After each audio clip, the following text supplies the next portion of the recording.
Shopping Peatonal, un lugar para comprar y pasear en familia.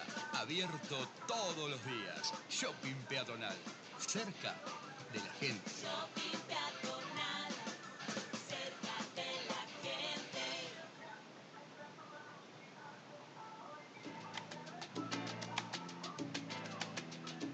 Aquí comienza Prohibido Olvidar por FM 101.9.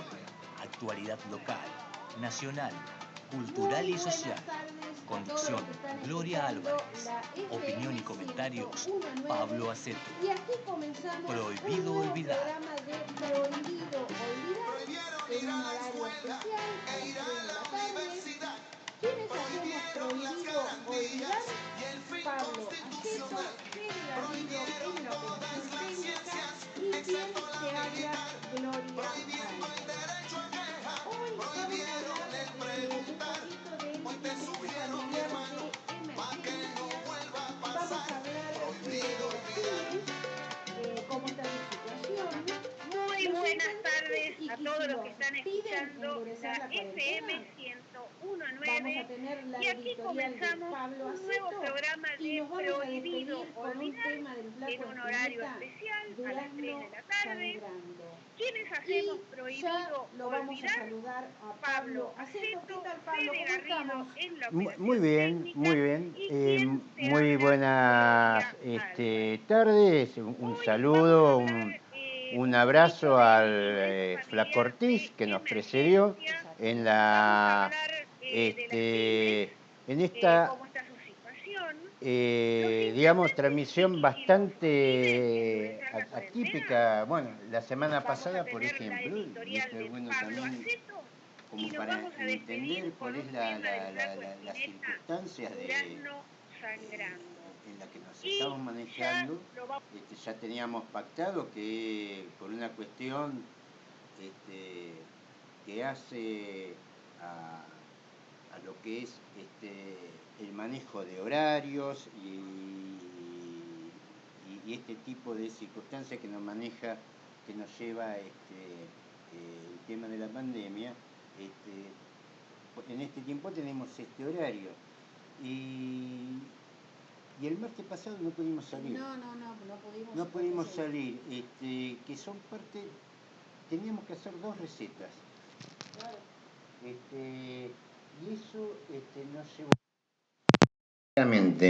las 8 de la mañana hasta las 3 de la tarde. Hasta las 3 de la tarde. Ojo, y contando con toda la buena voluntad de toda la gente, pero claro, hay todo horarios restringidos, hay medicamentos que no se consiguen. Bueno, esto es parte de una pandemia y de las medidas restrictivas que en la medida que se van profundizando también los problemas. Hay problemas de logística, hay problemas de todo tipo y también de a poco vemos, ahora vamos a ver, este tema, comienzan a haber algunas salidas, por ejemplo, de algunas actividades en lo que es el tema de la cuarentena. Ya me parece que es irreversible, que estamos hablando que estamos en una, yo diría, ¿por qué no flexibilización? Que ya me parece que ya no tiene retorno. Ya de acá en adelante se va a ir ampliando las distintas actividades. Lo que se venía haciendo se va a ampliar más, como el tema de los bancos, y algunas cosas que estaban detenidas van a comenzar a funcionar. Bueno, con respecto a lo del martes pasado, Pablo, vos tenías que ir a buscar una receta, tenías que hacer cola, tenías que ir a la farmacia, tenías que hacer cola. Y con respecto a lo que vos decís de flexibilizar la cuarentena, pareciera que Kicillof y algunos intendentes, por el contrario, quieren endurecer la cuarentena. Claro, lo que pasa... Porque se ha visto un relajamiento en cuanto a la actividad, se ven muchos autos y eso no sería lo mejor, por lo menos para Capital y el conurbano. El centro del problema está ahí. Pero si bien se están tomando medidas en ese sentido y hay gobernadores que de acuerdo a su realidad, porque de la Argentina es una realidad vasta, claro. Evidentemente algunos están en la idea de abrir más actividades y cerrar, por ejemplo, su territorio, y otros están que se ven otros problemas, que esto a veces no tienen que ver con lo económico. Hay algunos sectores, algunos territorios que tienen un problema por el tema de sus características, el avance de la pandemia, el hacinamiento, de todo otro cosa, que no necesariamente tienen que ver con los sectores productivos o con otros sectores. Mirá, por ejemplo, qué es lo que ha sucedido. Lo primero que se hace es restringir el transporte público.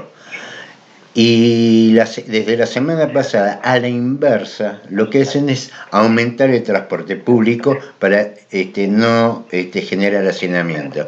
Lo mismo sucede con los bancos. Los bancos que abrían 4 horas, ahora están abriendo 6. Sí. Entonces, en realidad, a veces... Yo me acuerdo una frase del Flaco Menotti allá por el 78, decía... Y había hecho un programa de estrategias futbolísticas, ¿no?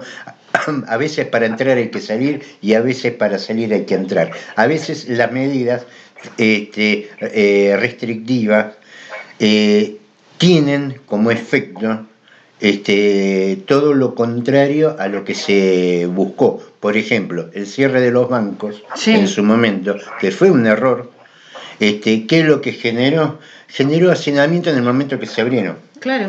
Entonces, si vos te fijas, e invito a pasear... Y yo creo que ahí, a partir de eso, se empezó a relajar el tema de la cuarentena. Yo siempre me quedó esa cosa, que yo era chico, cuando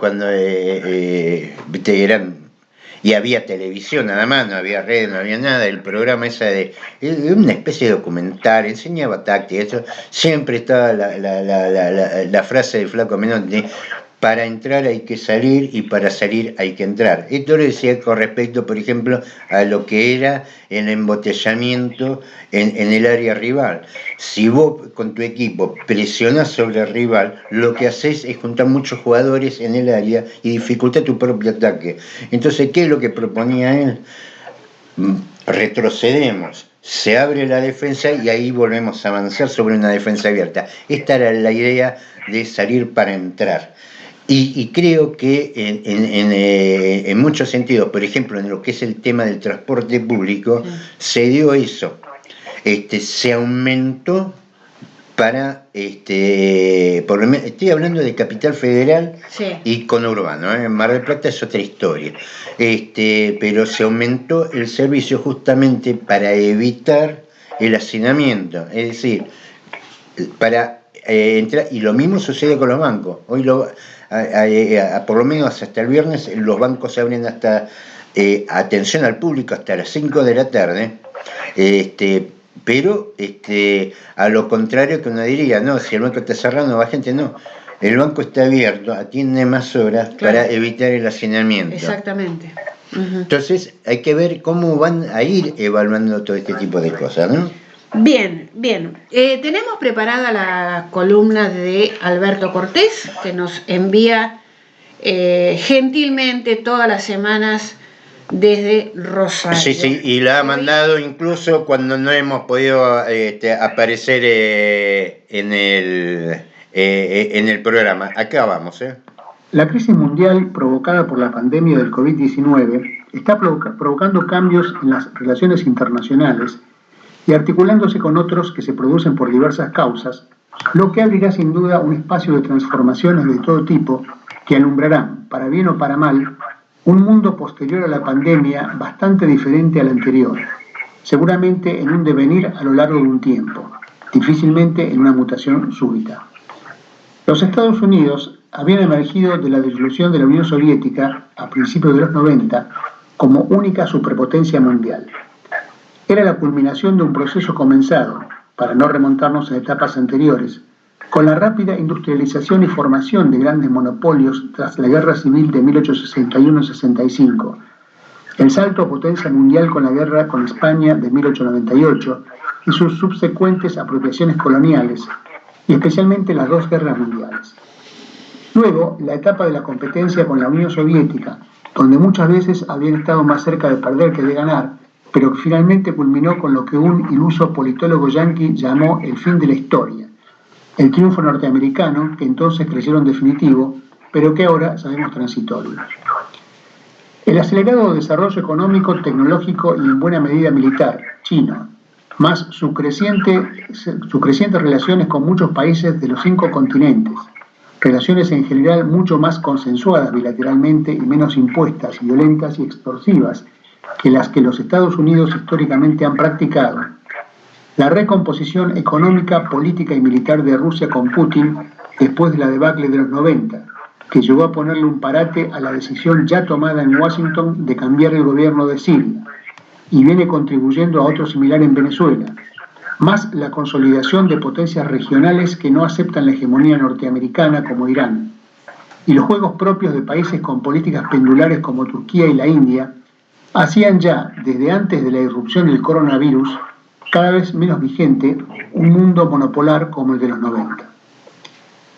La falta de visión política del presidente Trump, que privilegió equivocadamente la economía, como si ésta tuviera alguna chance de ser pujante con trabajadores, consumidores y hasta empresarios muertos o en serio riesgo de llegar a estarlo, llevó a la primera potencia mundial a ser la primera en infectados y peleando la punta en muertos con Italia, con sistemas de salud privatizados que, además de no alcanzar para todos, se ven desbordados, comenzando a enterrar a sus muertos en fosas comunes.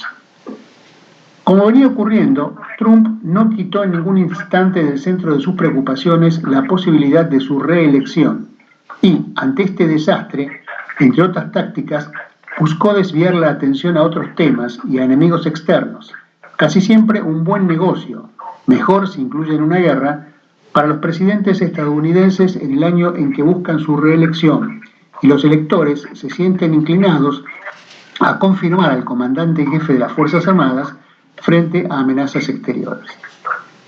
Así, en medio de la pandemia y pensando también en los votos anticastristas y antichavistas del electoralmente estratégico estado de Florida, anunció que el Comando Sur, la parte de las Fuerzas Armadas que tienen en la mira a América Latina, comenzarían operaciones para enfrentar un supuesto aumento del narcotráfico hacia los Estados Unidos, con acento en el Caribe y en tránsito por Venezuela. Pero da la casualidad que todos los estudios recientes muestran que la mayor parte de los alijos de cocaína llegan a Estados Unidos desde Colombia, primer productor mundial y en alza, seguido por Perú. Colombia es un país donde existen 7 bases norteamericanas y un gobierno incondicionalmente alineado a Washington.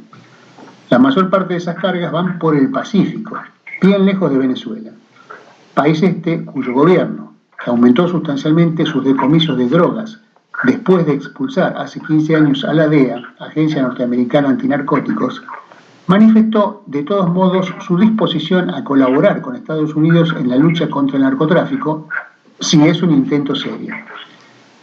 Los Estados Unidos han usado permanentemente la lucha contra las drogas como una excusa para intervenir en los asuntos internos de otros países.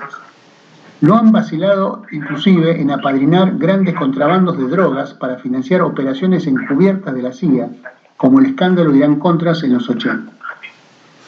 La mayor cantidad de muertes por sobredosis en los Estados Unidos se produce por heroína, un derivado del opio, cuyo primer productor mundial, desde la invasión norteamericana, es Afganistán, y el segundo, México, país que hasta hace poco tuvo una seguidilla de gobiernos pro-norteamericanos, incluido el de Calderón, que comenzó en 2006 una supuesta guerra al narco, que costó decenas de miles de muertos y era en realidad una alianza del Estado mexicano con el Cártel del Pacífico o de Sinaloa, liderado por el Chapo Guzmán, para sacar del mercado a los carteles rivales del Golfo con su brazo militar Los Zeta y de Tijuana. Recientemente, el mismo funcionario que en los 80 elaboró la fundamentación jurídica de la invasión a Panamá, acusó sin pruebas a Maduro y a otros miembros del gobierno venezolano de narcotráfico y ofreció una elevada recompensa por él, en un obvio nuevo intento de fracturar y corromper a militares venezolanos para que traicionen a las autoridades constitucionales. Casi al mismo tiempo, funcionarios estadounidenses lanzaron supuestos planes para Venezuela, como de costumbre, elaborados en Washington y sin los venezolanos, donde ahora dejan de lado hasta a Guaidó, cuya inutilidad como títere de los Estados Unidos ya ha sido probada largamente. Mientras el gobierno de Trump se entretiene en estos juegos de decidida finalidad electoral y de tapar su desastre sanitario, Venezuela, a pesar de las penurias del bloqueo, agravadas ahora por la caída de los precios petroleros, que solo un acuerdo que acaba de alcanzarse en la OPEP más Rusia y otros podrá mitigar en los próximos meses, lleva adelante una de las políticas más exitosas contra el coronavirus, siendo el país con menos casos en Sudamérica, si se dejan de lado las Guayanas y Paraguay de mucha menor población. China, Rusia y Cuba han acudido en ayuda de gran número de países contra la pandemia. En el caso de los dos primeros, incluso de los mismos Estados Unidos. Venezuela, por su parte, ha ofrecido a Colombia en donación máquinas para diagnóstico del virus que el gobierno de Iván Duque rechazó y que el alcalde de Cali dijo que a su ciudad le habrían venido muy bien. Indudablemente se están generando condiciones para que el prestigio o el desprestigio de diversos países y gobiernos emerjan de esta crisis con bastantes cambios respecto a las etapas anteriores. Bien, hemos terminado de escuchar la editorial de Alberto Cortés. Vamos a pasar ahora a una nota de Cazador de Noticias que dice: el Ministerio de Salud de la Nación confirmó que el país superó las 100 víctimas fatales por el COVID-19. El Ministerio de Salud de la Nación confirmó que el país superó el centenar de víctimas fatales por el coronavirus.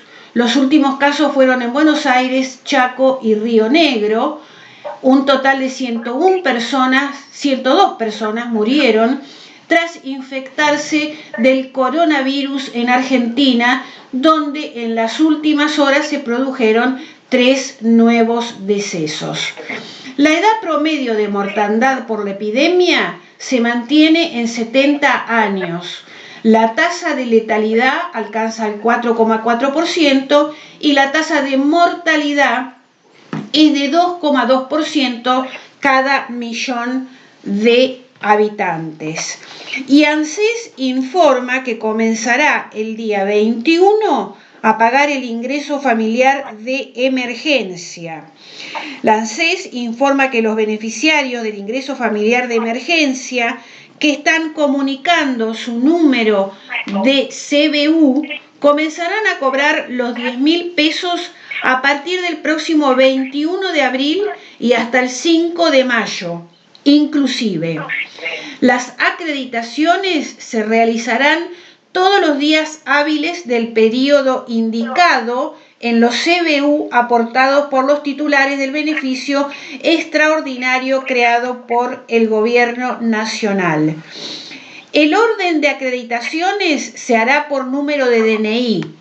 El 21 cobrarán los terminados en 0, el 22 los terminados en 1, el 23 los terminados en 2, el 24 los terminados en 3, el 27 los terminados en 4, el 28 los 5, el 29 los 6 y el 30 los finalizados en 7. Tras el fin de semana largo del viernes 1 de mayo, las acreditaciones en las cuentas se retomarán el 4 de mayo, fecha en la que cobrarán los titulares con DNI terminados en 8 y finalmente el 5 de mayo los que terminen en 9. Y vamos a ver cómo está ahora la situación de las pymes. Advierten que sin crédito a las pymes les quedan 3 semanas de vida. Hay más de 300.000 empresas de ese segmento sin actividad, según revela un informe de la consultora Analítico. El cierre de las pymes podría dispararse en mayo. por la ruptura de la cadena de pagos y la dificultad de las empresas para acceder a los paliativos que lanzó el gobierno. Es la proyección que señala un informe de la consultora Analítico, que advierte que una pyme puede sobrevivir solo 3 semanas sin crédito. Se estima que unas 325.000 pymes no tienen actividad, sobre un total de 597.000 empresas que hay en la Argentina, de las cuales 97% son pymes de hasta 49 trabajadores, que destaca que la situación de las empresas con mayor número de trabajadores es un poquito más holgada, pudiendo soportar hasta 3 meses y medio el pago de salarios. ¿Qué más dice este informe? Que por cada 10.000 pymes que cierran, el desempleo aumenta 3 puntos. Estos datos no hacen más que ilustrar la necesidad de acelerar la implementación de las medidas de asistencia, en especial las crediticias que dependen del Banco Central. Bien, el Banco Central informó que las entidades financieras ya inyectaron 29.545 millones de pesos al capital de trabajo de las pymes, pero parece que esto no fuera suficiente. Bien, atención, un llamado de las pymes hacia los bancos, ¿no es cierto, Pablo? Mirá, para el auxilio, ¿no? Me parece que el llamado es para el gobierno. A ver, hay cuestiones en una economía normal, lógica, donde las entidades bancarias cumplen una función de fomento. Están para eso. Que lo hagan o no lo hagan depende de la firmeza del gobierno de cada país, pero en realidad tiene que ser así. Ahora, esta situación no es equivalente a lo que es un conflicto bélico. Esto no se soluciona con créditos. A ver, solucionamos lo de este mes, lo del mes que viene, lo del otro. Esto me hace acordar a los créditos que sacaban los jubilados para pagar los impuestos, la luz y el gas. Sí. Todos los meses tenía que renovar, primero en el banco, después con los prestamistas. Llega un momento en que acá lo que está en crisis es todo el sistema. Y la verdad que plantear que esto se sale con créditos, seamos claros, si bien la brecha entre tasa pasiva y activa es enorme, porque te están planteando créditos al 24%, refinanciación de la tarjeta de crédito, estamos hablando de 34%, y el plazo fijo lo pagan a 15%, la diferencia entre tasa activa y pasiva es enorme. Ahora, también es cierto que la plata que está en los bancos y la plata que se presta es de los depositantes, no del banco. Claro, sí. Entonces, no es tan,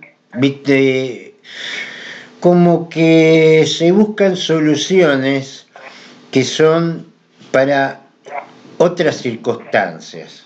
Hoy me parece que el tema pasa, bueno, primero, que las empresas estén cerradas no es lo mismo que estén destruidas, porque si les seguís endeudando con energía, impuestos, tasas municipales, impuestos provinciales, vos ahí, ¿por qué? Pues está tirado en el piso y vos fuiste y le pisaste la cabeza. Ahora, otra cosa es que esté congelada. Y, ¿por qué no? Esto lo venimos hablando hace mucho tiempo por un libro que hizo Massitelli, lo está reflotando el Papa ahora, el tema de la asignación universal. Nosotros tenemos que pasar esta etapa.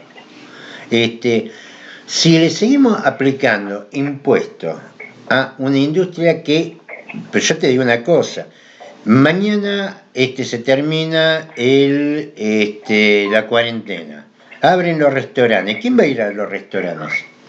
Y más cuando se avecina un pico importante en infectados por el coronavirus. ¿Quién va a ir a un restaurante a juntarse con la gente? O a un recital, a un teatro, a un cine. No va a ir nadie. Digamos, lo que hizo el gobierno es a generar el parate económico antes que el parate económico se diera igual con los infectados y con mucho más muertes de lo que hay ahora. Bueno, el presidente dijo que prefería 10% más de pobres que a 100.000 muertos. Yo te digo la verdad, lo que él prefiera o deje de preferir es lo de menos. Vos en mayo o a esta altura, vos tenías un pico de infectados, esto lo decía Cortés, lo decía bien, la economía no va a funcionar con gente enferma, en terapia intensiva, muerta. Sí va a parar igual la economía. La diferencia es que evita más víctimas. Y en eso hubo una lucidez, y hay que reconocérselo. Ahora, la lucidez se está terminando lo que es en el aspecto económico, y lo económico suele tener tantas víctimas como cualquier pandemia. Es el tema. Después de esto hay que salir, hay que sacar a la gente lo menos endeudada posible. No es lo mismo tener la empresa cerrada a que te la maten, porque si vos le seguís aplicando impuestos, le seguís aplicando tasas, le seguís cobrando energía, le seguís cobrando esto, le seguís cobrando el otro, está en el piso y vos lo estás pisando. Claro. Ahora, creo que sería mucho más, y esto lo habló el Papa, de esto lo venimos hablando mucho tiempo nosotros, una asignación universal que nos sirva por lo menos para salir de esta etapa, que no va a ser corta, porque acá estamos hablando entre octubre, noviembre, digamos, ya para entrar en las estaciones climatológicas, digamos, estaciones del año más cálidas. Ahora eso no significa que el peligro de este virus no esté, porque de hecho ya lo empezamos a tener en enero y febrero, que se supone calor, y en eso hay que esperar que haga calor, porque bien puede ser que septiembre, octubre, noviembre no haga calor, porque por lo menos a esta altura del globo terráqueo esas cosas pasan, y más en una ciudad como la nuestra que es de clima marítimo. Pero digo, creo que está faltando ese salto para, digamos, resolver por lo menos esta circunstancia. Las pymes están cerradas. ¿Le vamos a meter deuda? Me parece poco criterioso. Es preferible decir, están cerradas, están congeladas, pero cuando salgan van a salir sin deuda, sin esto y lo otro. Y empecemos a profundizar el tema también de la asignación universal, donde no solamente le va a sacar un peso al sector empresarial pyme, sino también trae una solución a muchos sectores profesionales, clase media, que hoy están parados. A ver, profesionales, clase media.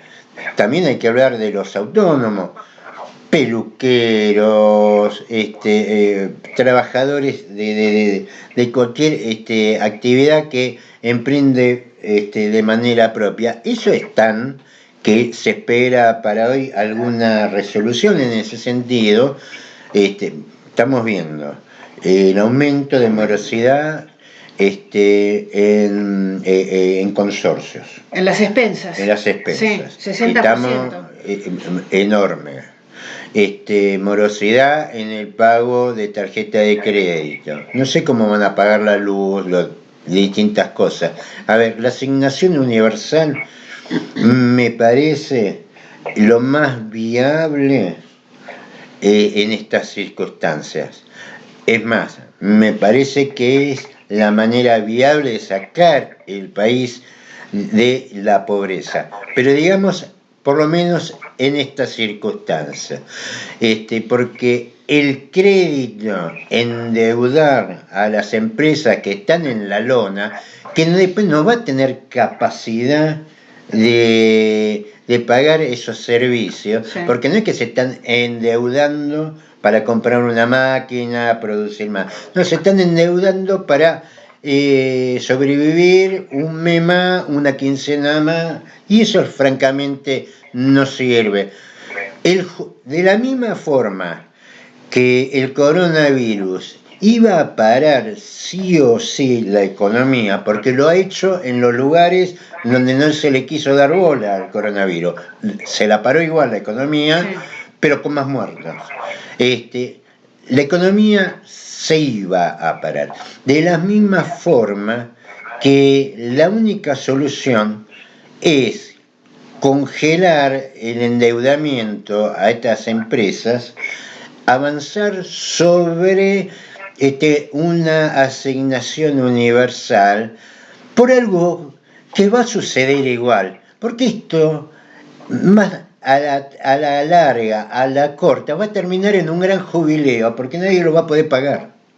Entonces, digamos, ante la realidad inobjetable, material, que se exhibe con claridad, digo, empiecen a tomar las decisiones que hay que tomar, ¿no?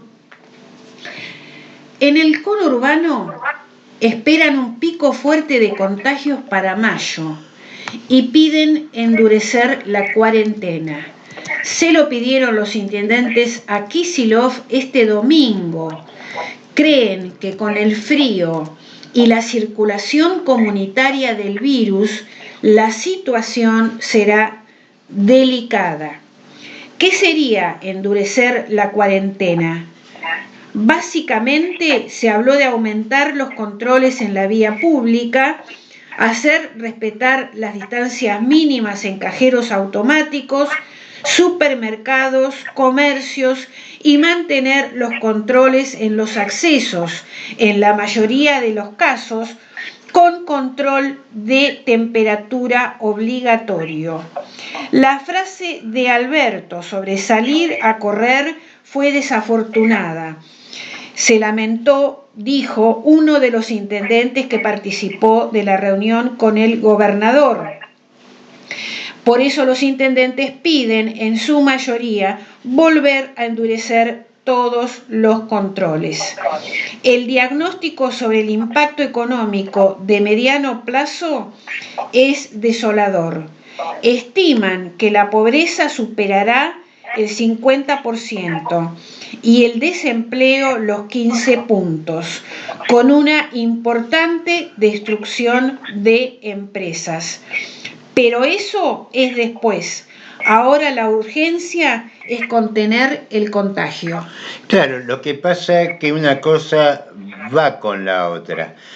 A veces ajustar genera el efecto contrario. Por ejemplo, con lo que se sucedió con el tema de los bancos, claro, con el tema... Entonces, ahora, vos también tenés que dar una solución de otro tipo, porque de la misma forma que la pyme no puede pagar los sueldos, no se puede sostener, tampoco la gente que trabajaba en cuenta propia puede estar metida en su casa sin recibir un mango, porque esto es transversal.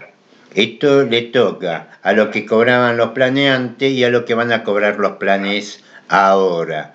Evidentemente la solución se tiene que dar, porque aparte no es solamente por la Argentina. Estoy viendo acá del diario El País el FMI prevé una caída económica global del 3% en el 2020. La mayor contracción desde 1930. Se está refiriendo a la crisis de la bolsa del año 29.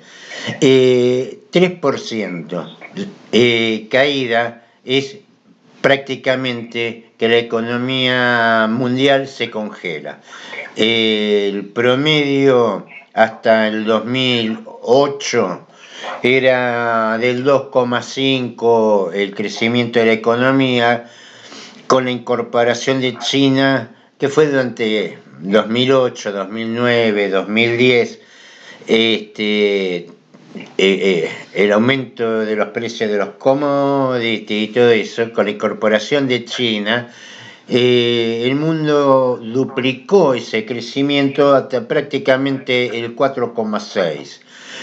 Ya ese efecto se venía revirtiendo. Estábamos volviendo al crecimiento histórico del 2,5%, un 3% que no solamente no va a crecer, sino que va a decrecer algo. Entonces, ante esta realidad que el mercado no va a resolver porque entró en crisis, el mercado está en su casa, con la boca tapada, entonces es la hora de buscar otras soluciones. En algunos países nórdicos el tema de la asignación universal está caminando y está dando soluciones. La Argentina no va a tener otra solución porque lo que no gaste por ahí después lo va a hacer en un futuro jubileo porque nadie va a poder pagar nada. Y en esta profundización, algo que se ha hablado poco en los grandes medios, que fue la crisis por los precios de los combustibles, del crudo, en lo que fue en esta semana, donde los principales referentes de la producción petrolera discutieron a través de teleconferencias hasta llegar a un acuerdo de bajar 9.700 millones de barriles diarios la producción mundial. Esto que en un principio apareció como una guerra de precios entre la OPEP y Rusia, algo nombró Alberto, una vez que se había logrado una solución, apareció un tercero en conflicto que fue México, que fíjate vos, del 23% que tenía que bajar la producción, México va a bajar el 5,5%. El resto lo va a bajar la producción de Estados Unidos para compensar a México. ¿Ves cómo funciona la cosa?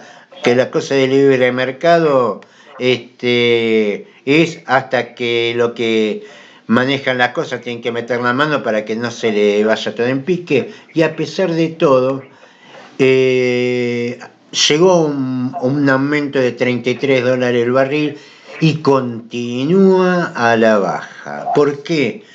Los stocks, si bien este proceso va a llevar 2 meses de la baja de la producción, los stocks siguen aumentando producto a la paralización económica. Nadie anda en auto, las industrias están paradas, entonces no se precisa energía. Aún así, el precio del barril sigue bajando. Entonces, ¿por qué no tomar las decisiones que hay que tomar y pasar este tiempo, no digo bien, pero no dejar el tendal económico, que también por otro lado se van a llevar víctimas, no pensemos de que la pobreza, la miseria sale gratis,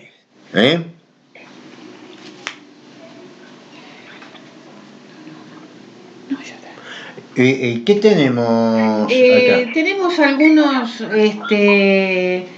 Notas de Cazador de Noticias.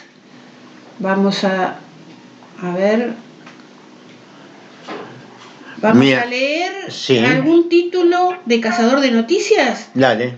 Desde la municipalidad no descartan el uso obligatorio del barbijo. El Ministerio de Salud de la Nación confirmó que el país superó las 100 víctimas fatales por el COVID-19. Toledo pagará el bono de 3.000 pesos a los trabajadores de las industrias. Las ART deberán cubrir los casos de coronavirus de los trabajadores exceptuados de la cuarentena total. Y Supetac gestiona la entrega de bolsones de comida a sus afiliados. Bueno, estamos hablando de los taxistas. Sí, Supetac son los taxistas. Claro, vos fíjate, gente que siempre laburó. Lo mismo pasa con los transportistas, los transportes escolares, las combis, sí, donde también fueron beneficiados con bolsones de comida. Gente que ha laburado toda su vida, que tiene un capital no enorme. De ningún bolsón de comida. Pero aparte, viste, vos tenés al tipo parado frente atrás, un capital enorme, y precisa de bolsones de comida. Igual pasa con los tacheros y todo eso. ¿Viste? Esta es la crisis que evidentemente debe ser vista de una manera muy distinta a lo que veníamos viendo. Que dicho sea de paso, también no nos iba viendo las cosas de otra manera. Digamos, no es que venimos del éxito y nos encontramos con esto. En realidad, esto lo que hace es dejar más en relevancia que hay cosas que se solucionan con otra visión. Por ejemplo, Estados Unidos, para compensar a México, que tenía que bajar 400.000 barriles de producción diario, va a bajar a 100.000. Y 250.000 lo va a bajar Estados Unidos de su producción para compensar lo que va a producir México y sostener el precio del petróleo. Es decir, las soluciones son sobre cosas reales y concretas, y la intervención del Estado, que se supone que debe ser en defensa de los intereses del país y sus naciones, es la salida que está encontrando el mundo. Hay algunos defensores del libre mercado que están viendo cómo el mercado va a solucionar los problemas de COVID-19. Alguna vez volverán, pero evidentemente hoy se quedaron sin respuesta, ¿no? Porque no es algo que está sufriendo Argentina, lo está sufriendo el mundo en forma transversal. ¿Cómo incide todo esto que vos estás relatando, Pablo, en la situación de Vaca Muerta? No, Vaca Muerta, más muerta que nunca. Es más, se está hablando de reducir en 10 millones de barriles diarios la producción del petróleo para sostener los precios. Ya todo lo que era la industria de quisto, en Estados Unidos es el principal productor de petróleo. Lo que pasa que a un precio carísimo, porque tiene con sistema de fracking. Este precio del petróleo lo lleva directamente a la quiebra. Por eso Donald Trump le propone, para cerrar el acuerdo entre la OPEP y Rusia, le ofrece a López Obrador ellos reducir la producción de crudo para que Arabia Saudita acepte el pedido de México de solo bajar el 5% de la producción en vez del 23%. Es decir, la sobreproducción que va a tener México lo va a compensar Estados Unidos bajando su propia producción. Vaca Muerta está de más. Encima es una producción mucho más elevada que la producción de fracking en Estados Unidos, llámese Marcellus, llámese México, de México, es mucho más caro. Sí. Que siempre fue mucho más caro y siempre precisó subsidio a la nación, en ese afán de conseguir divisas para el pago de deuda externa, no para sacar el país adelante. Ojalá el gobierno, entre esas medidas, también busque el control de los recursos energéticos, porque hoy el petróleo, el barril del petróleo trae 30,61 el Brent, pero nosotros controlando Cerro Dragón podríamos tener una economía subsidiada con un barril que nos llega a $14 el barril, porque hablamos mucho de Vaca Muerta y nos olvidamos de lo que fue la entrega, la estafa a los intereses nacionales de lo que es el principal yacimiento argentino, que es Cerro Dragón. Cerro Dragón nos ofrece un barril a $14, mientras el mundo está sosteniendo un precio del barril 30, 40, $22 el barril. Esta es las razones de por qué la Argentina ya viene debilitada antes del coronavirus. Bueno, nos despedimos unos minutos antes. Sí, Pablo. sí, porque Fede se tiene que ir. Recordemos que todos trabajan con permiso, nosotros estamos transmitiendo desde casa. Sí. Así Creo que ya lo dijimos, ¿no? Ya lo repetimos, bueno, lo repetimos las veces que sea necesario. Y bueno, no hemos tenido los vecinos paseando el perro que por ahí hacían un ruido, no hemos zafado.